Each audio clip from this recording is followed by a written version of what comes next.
All right. So the project that we did for this class was one on Duke Ellington, and it's just describing his life, some fun facts, and one of his most popular songs. And this is with Darrin Hall, Joshua House, and Williams. Okay, so I have the early life and biography. Born Edward Kennedy Ellington, he grew up in District of Columbia, began piano lessons at age 7, but found baseball to be more interesting. Nickname comes from his casual, offhand manner, easy grace, and dapper dress, which gave him the bearing of a young nobleman. Some more biography. At age 14, he began sneaking into Frank Holliday's pool room, where the pool room pianist ignited his love for the instrument. He also began listening to, watching, and imitating ragtime pianists in DC, as well as Atlantic City and Philadelphia. Ellington was hooked once he started to play gigs in cafes and clubs around the city. He turned down an art scholarship to Pratt Institute in Brooklyn, and he also dropped out of the commercial art program at Armstrong Manual Training School just 3 months shy of graduation. Ellington decided to leave his successful career in the DC scene and aspired to the new challenge of Harlem. The Harlem Renaissance was in the progress, and the jazz scene was competitive and difficult to crack. Ellington hustled by day and played whatever gig could be scrounged up. Ellington later returned to DC after a few months feeling discouraged, but returned in 1923 and was given a 4-year performance engagement, which gave him a solid artistic base. Ellington played his first gig at the Cotton Club in 1927. He was asked to provide music geared towards a white American audience that would transport them to the Deep South and into the depths of the African jungle. Some examples of these that showed this is the Jungle Jamboree and the Song of the Cotton Field. Some styles of Ellington, he collaborated closely with Billy Strayhorn on orchestrations, and they formed such a close relationship that their contributions were sometimes difficult to tell apart. Ellington's piano playing, once ignored, began to register strongly, adding a fresh tonal palette to the keyboard, and an example of this was Coco.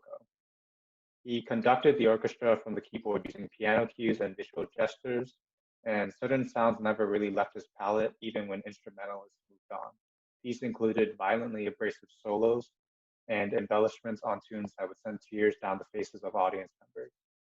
Some major works of Duke Ellington included the Early Ellington album, the Duke Ellington Classics album, the indispensable Such Sweet Thunder, and the Far East Suite. And these were all very notable at the time. Overall, his legacy, he was known for one of the most influential figures in jazz, if not all of American music. For about 50 years, he led an orchestra that toured the world and for which he composed most of the material. He was considered a supreme manipulator of orchestral sounds, making him one of the prime choices among people for the title of greatest jazz musician of all time. He won 12 Grammys, one being the Best Soundtrack Album for Anatomy of a Murder in 1957, 1959, and Historical Jazz Album in 1999. And in addition to this, he was awarded the Presidential Medal of Freedom by Richard Nixon. He has many famous songs, and one of the famous songs is "It Don't Mean a Thing," and so we just wanted to play a quick recording of it, just a little bit of it.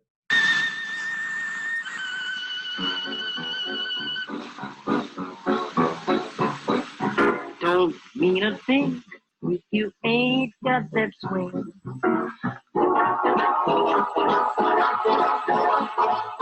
It don't mean a thing, all you gotta do is swing.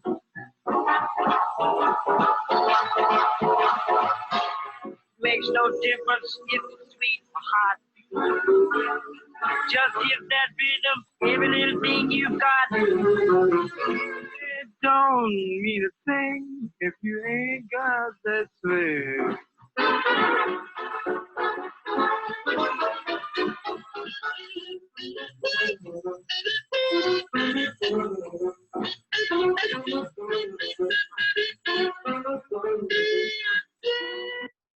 All right, so that was one of his compositions. And as you can see, it was this very swing oriented. And in that, there's a big band in the background. It's very laid back and very, I don't know, just catchy and feely. And the story behind that song, it was a melody written by Duke Ellington at the Chicago Lincoln Tavern, and this was just during an intermission. So there was an intermission between, like, he was playing at a show, and they had a little break, and he just wrote the melody behind scenes. And one of his good friends, Irving Mills, who was actually the person that his agent and his publisher that signed him, he wrote the lyrics to this song, and he actually recorded the first recording of it. And the phase that originated this song and what was behind it was common to tell the customers if they weren't dancing is it don't mean a thing, just get out there and swing. So it's kind of just like a way to ease them up if they didn't want to dance, and just like, come on, just dance, you'll be all right.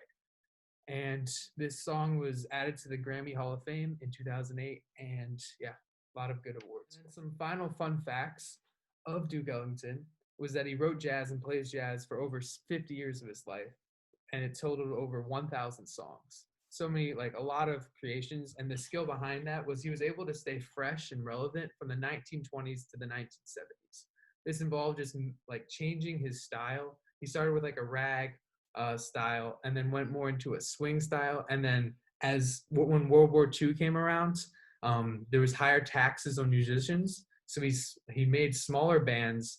And then over time, towards the end of his career, he ended up turning to more religious styles. And as I said before, he's known for his swing style, which is with the big band.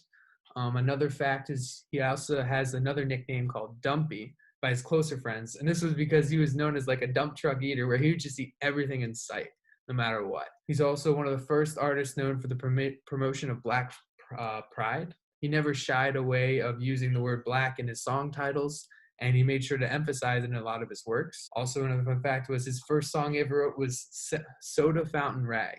And the funny thing about this is he never actually recorded the song.